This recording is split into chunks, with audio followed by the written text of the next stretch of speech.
Welcome back to Hannity. Tonight's villain is former NFL quarterback Colin Kaepernick. Pause it. Who the hell is this guy? This guy's an idiot. Okay.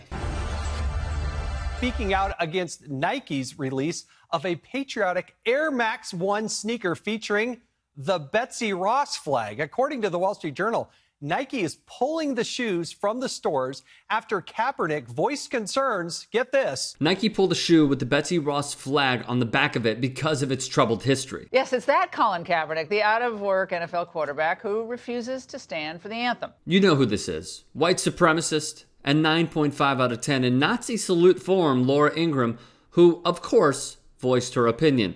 Pathetic, read one tweet. What's pathetic is her methodology in being a hypocritical foot soldier in lieu of Donald Trump visiting a foreign dictator as opposed to President Obama. No more Nike sneakers for our family, she wrote. Nike released their own statement.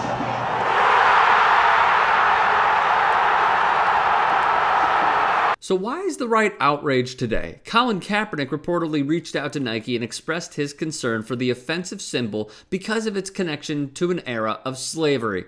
Yeah, they're mad about slavery. Here's a picture of the sneakers. The Air Max 1 USA in celebration of the 4th. The 13 stars represent the 13 original US colonies and was created in the 1770s. It's a design created during the American Revolution, also known as the Betsy Ross flag. If unfamiliar, you may be asking, why is it offensive? Here's why.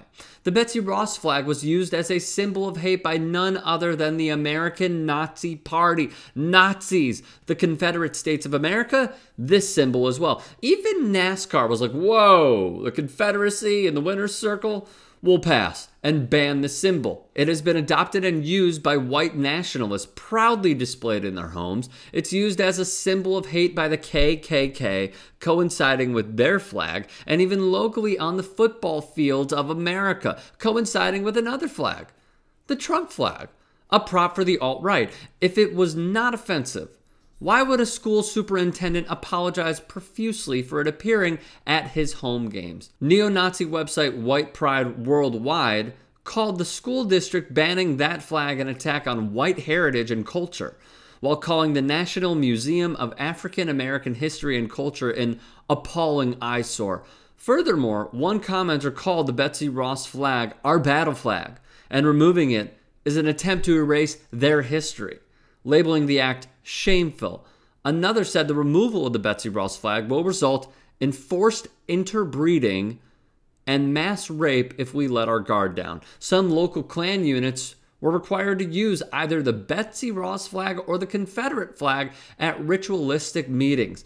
These are the defenders of the Betsy Ross flag and its heritage. But do remember, when Tomi Lahren had the flag all over her body, she violated the U.S. flag code, 36 U.S.C. 176. The flag should never be used as wearing apparel, bedding, or drapery. Doug Ducey, a governor for Arizona, wrote on Twitter, Nike has made its decision and now we're making ours. I've ordered the Arizona Commerce Authority to withdraw all financial incentive dollars under the discretion that the state was providing for the company to locate here. Arizona's economy is doing just fine without Nike. We don't need to suck up to companies that consciously denigrate our nation's history, which I agree with. But does Doug Ducey? Evidence states the opposite. Ducey takes dark money and defends dark money corporations like, quote, a dark money nonprofit that put up $1.5 million into getting Ducey elected. On Twitter, he wrote, Betsy Ross is a founding mother.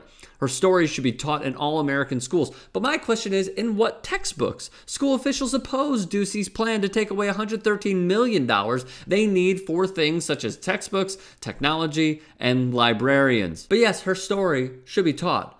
Although sewing the first stars and stripes flag in 1776, which she claims to do, this version of events has been rejected by modern U.S. scholars. Right-wing outlets like Fox News, the home of Tucker Carlson, Laura Ingraham, and the alt-right, well, they didn't previously note that since the Kaepernick ad was released, Nike has posted higher sales boosted by strong demands in both the U.S. and China.